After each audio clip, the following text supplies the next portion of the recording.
Peace to the planet Earth, man. I'm out here vibing to one of my favorite songs. Shout out to La Russell. I think that's called The Long Shot. We back at it, man. I want to say this. I've been taking a break, falling back, catching a breather, pacing myself. I've been telling everybody I've been building with, man, the key word of the day is self-care. Take care of yourself because a lot of times nobody else will.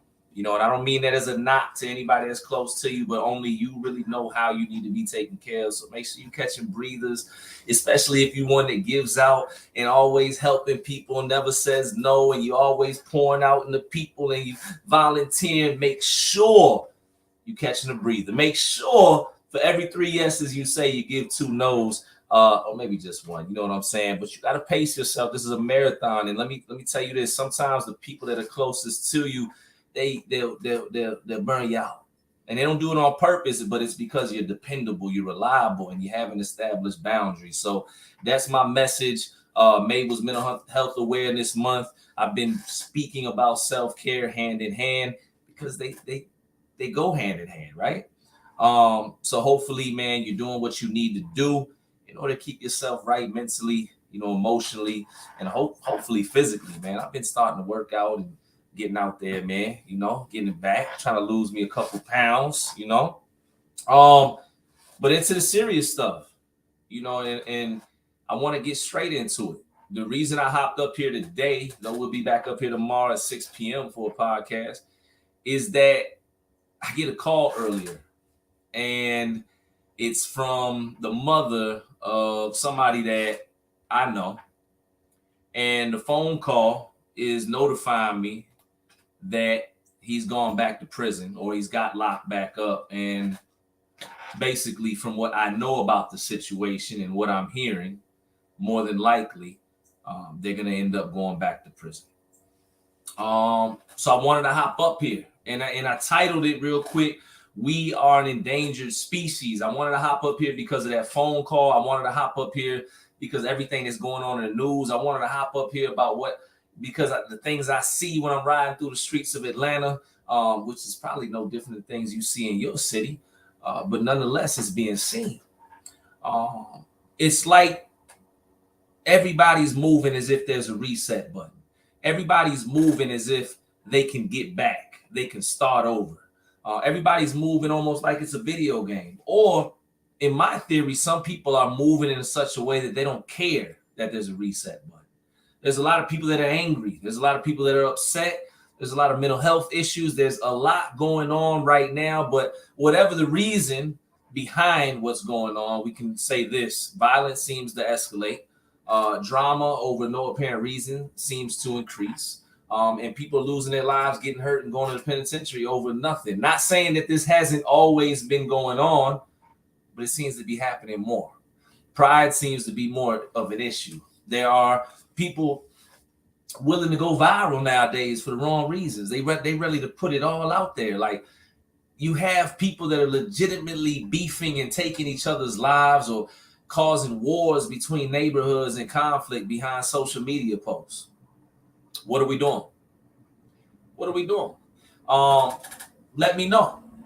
What is the solution? What can be done? I often hear, and I get it, growing up in Chicago, I hear from most, hey, this is how we grew up. We don't have a choice. How do we get back? How can we shake back from an environment like this or a situation or a circumstance like this? This is how we grow up. This is how we're molded.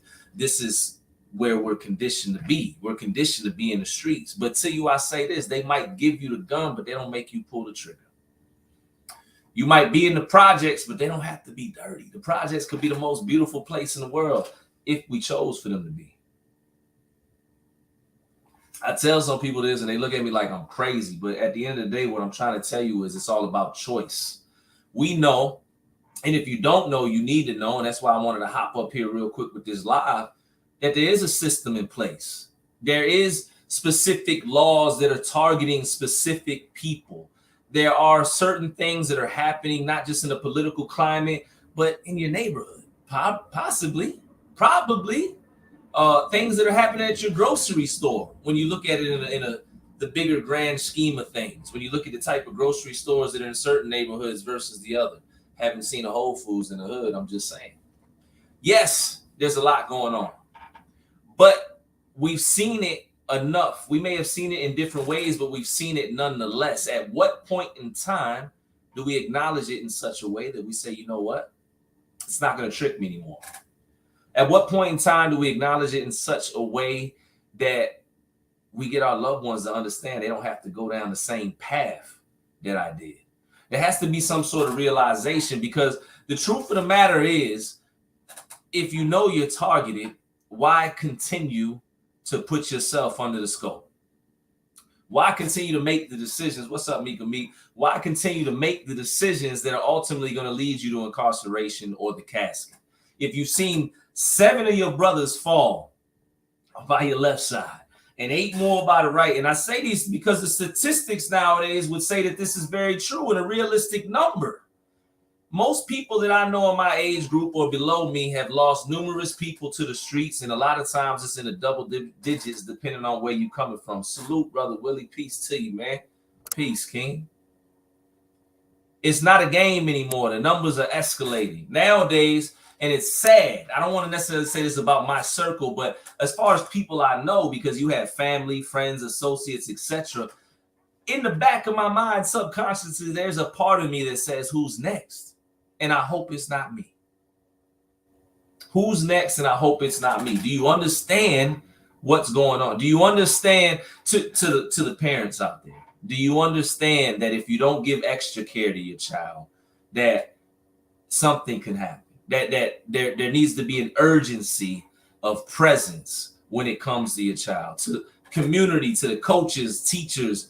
We know you're tired, but do you know how much we need you? Do you know that you may be our last line of defense right now? One of the best things we can do is educate people. To educate is to empower, right? And there's only certain people that can reach out, that can touch, that can teach, that can bring forth a message that's going to be responded to by the people. If you're one of those people, I ask you not to be tired in this season. I said in the top of this thing, pace yourself. But if you've been silent, now is the time to speak. If you have influence or voice, if you're on a platform, if you're a big homie, if you're in the streets and you got soldiers or whatever it is, do you know about the beginnings and the foundations of these organizations that you may be a part of? Do you know why they were there in the first place? Can we get back to that? Can we get back to policing our own communities in the right way so we can protect our own communities, so we don't have to worry about certain negativities coming in like a thief in the night? Nowadays, guess what? We usher it in.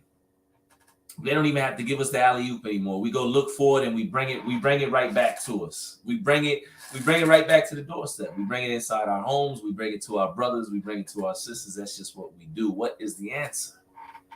What's the answer? At what point do we say this is enough? I often ask, are we just more concerned with living for today to the point that you don't care about the decisions that you make that could impact you tomorrow? We've got youngins, we got 15-year-olds, 16-year-olds airing it out downtown Atlantic Station in Atlanta, taking each other's lives. Lithonia, 14-year-old, airing it out. No different. Any other city. I'm from Chicago. I already know what it is. Brother Willie says, peace. He said back at you, said, no days on alert, King. Yes, sir. Vanguard of the community. True indeed. We must be. We have to be alert, man. We have to be alert. If you say you're a leader, be a leader. You know, if you say you're about change, stop being one that just sits there and says, hey, they need to do something. They need to do something. Start doing something. Even if it's small, it's something. You know, start bringing forth an action. I keep saying this. If we start to unify, and I want to speak to this piece real quick. Now is the time to do away with ego.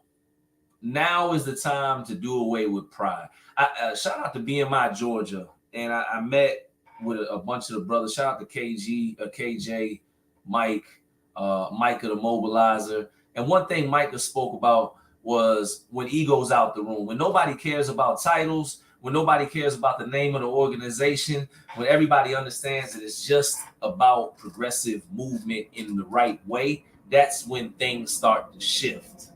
If you have an issue of ego and you're in the realm of advocacy or help or community organizer, leader, etc., I'm asking you, to do away with your ego, to do away with your pride.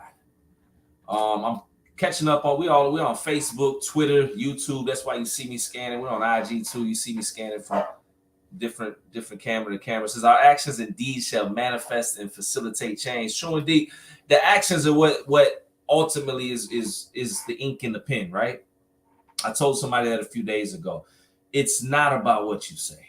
It's never about what you say. It's good to speak. It's good to be able to rally the troops or educate or whatever. But it's about what you do. It's about the action. Are you being consistent? Are you going into the hoods where it's needed? Are you going to the churches? Where are you at? Or you just staying in comfortable settings and helping people that they're looking for the help? I'm the type, I'm trying to help people that don't even want the help. That's how I'm moving. Meek says, I speak to so many people about this, but they always say they try to work with organizations and other advocates, but they be on different agendas. True indeed. Actions speak louder than words. And you do. Agendas, man, the agendas can get in the way.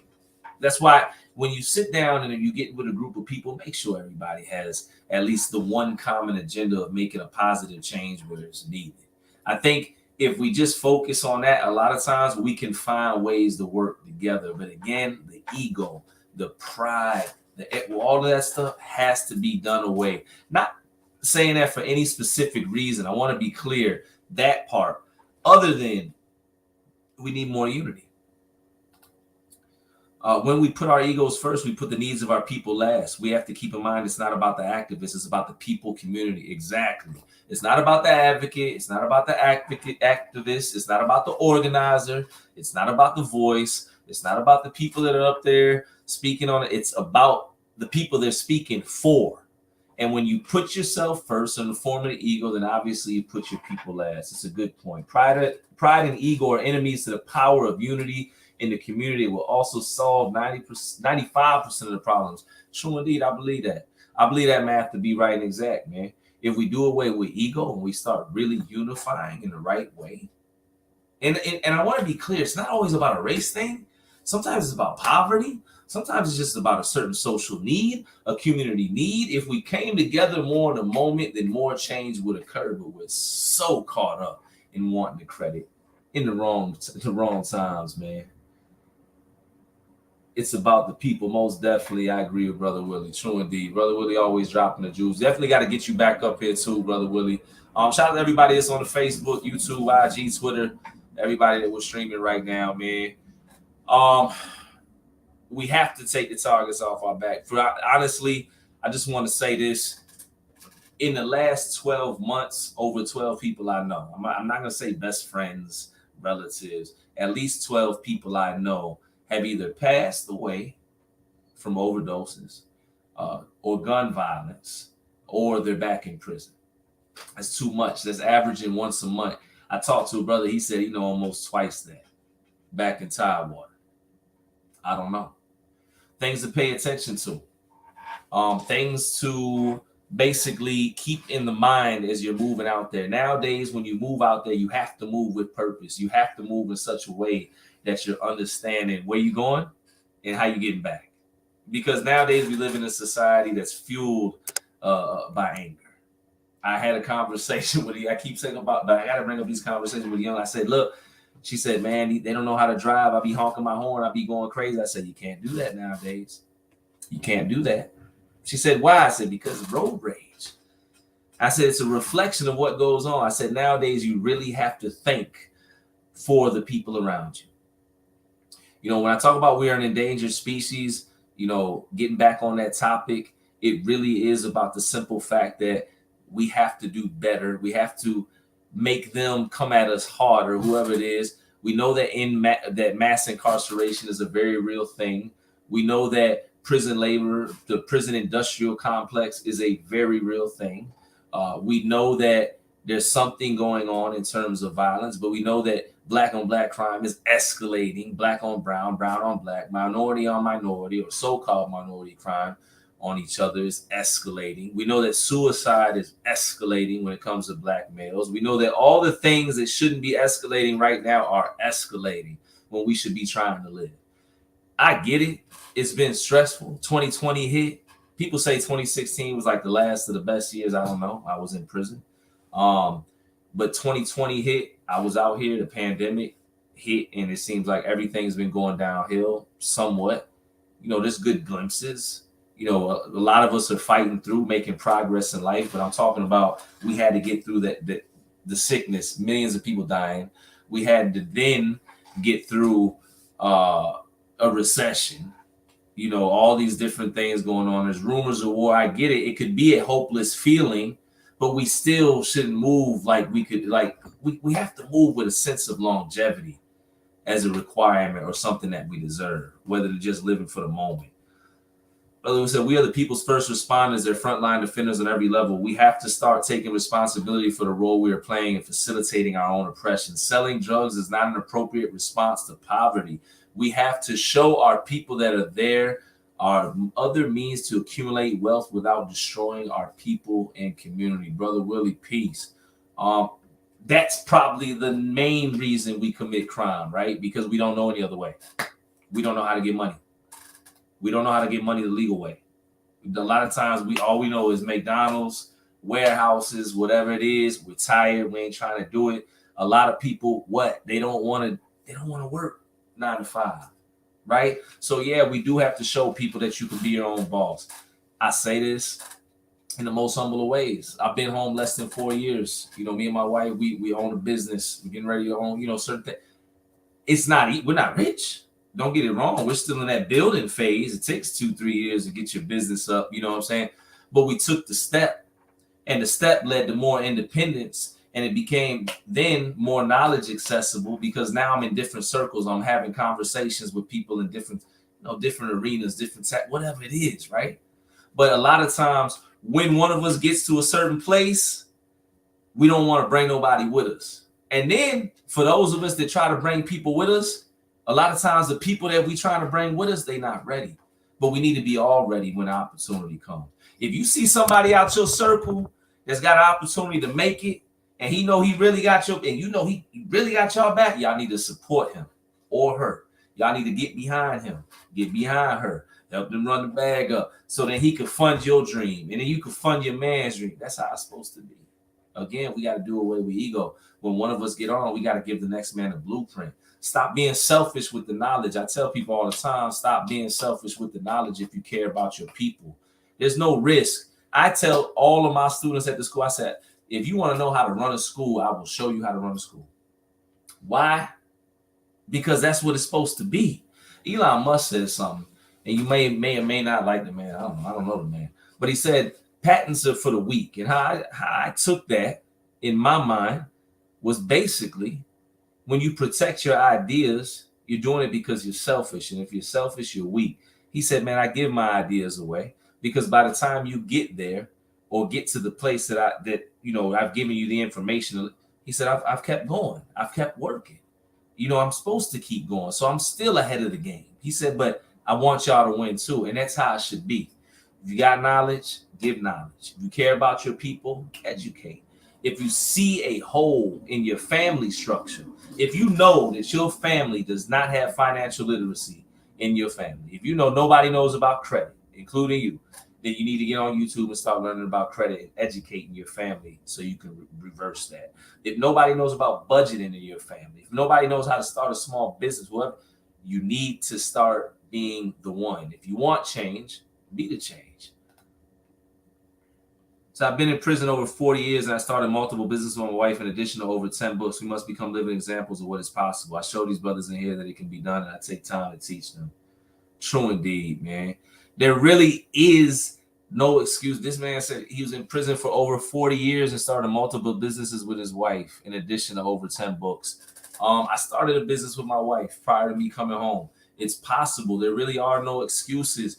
There's obviously, I told somebody, I said, man, y'all are caught up in an illusion. And I didn't mean it in the wrong way. But I was talking to a brother one night and he said, man, I think my job's playing me. And I said, who do you work for? And he said, McDonald's. And there's nothing wrong with working for McDonald's. But I said, how much do you make? And I believe he said $16 an hour.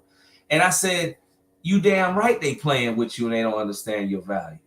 I said, you telling me you don't think you can make $16 in 1 hour? You can't make. I said, what do you do there? He said, man, I cook. I'm on the grill. I said, you telling me you can't cook sell 2 or 3 plates off your own grill. That's what they do in Atlanta, and make you over $16.80 or whatever it is in an hour because you can. That's your value, but that's the effort that has to be put forth in order to really do things like that. Willie Brown says, yes, sir, soldier. Let me know when allowed. When yes, ride. Road rage is real, right, as well. Road rage is real, man.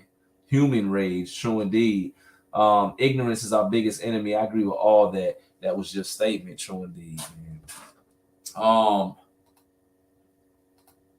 Just keep making sure I'm getting through all these comments, man. Again, shout out to everybody that hopped up here. I just wanted to say, again, we are an endangered species. And at what point do we take the targets off our back? Mika Meek says you can do whatever you put your mind to, which coincides with what I said. If you don't want the target on your back, take it off. If you don't want to be in the hood, get out the hood the right way. It might take you a year or two. It might take you 4 years of sacrifice and discipline, but 4 years of sacrifice and discipline could change your next 40. It might take you 6 months of not spending, but 6 months of discipline, 6 months of studying, 6 months of consistency on one idea could shift things for your next 6, 10, 15, 20 years. And that's all it's about. Anybody that you see that's successful, that you consider successful or no longer with a target on their back, somebody that moved to the suburbs, so to say, man, it was just consistent. They was just consistent, man, whatever. They didn't let up. True indeed, some people get a silver spoon passed to them. But I'm saying for the people that's coming out the hood, they was just consistent with their grind. And they was more consistent than those that were around them. Not everybody makes it because everybody doesn't get that part. It don't pop right away. Oh, I'm going back to the streets. Man, I don't make no money in the first 6 months. Oh man, I'm going back to slanging.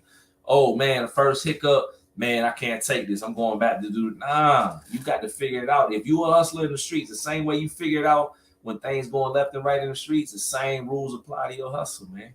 That's how you make yourself not an endangered species. That's how you take the target off your back.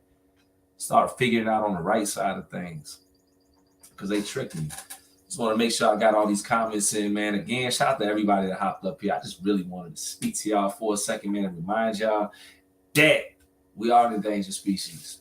But why are we an endangered species over here? Are we taking each other out every 3 seconds? Yeah. Are we taking each other out over nothing? Yeah. Could we literally stop that? Could gun violence stop if we chose for it to by our hand? Yeah. Could we stop slinging harmful drugs and substances in our city that's causing our people to fall? Yeah. The list goes on and on, man. There's no excuses. So the moral of the story again is, yes, we're an endangered species, but we don't have to be, man. At the end of the day, we royalty, kings, we people of value, we priceless. So don't ever forget that. But it seems right now they got us moving in a different way, man. I don't know what's going to change it. I'm going to keep doing my part. Shout out to everybody that is speaking, and everybody that is doing. There's so many of y'all that is moving. I know y'all tired like me, man. Keep going. Keep linking with like-minded individuals. More can be done together. Shout out to everybody that I get to work out with, all the dope individuals I've met along the way and that I know I'll continue to meet.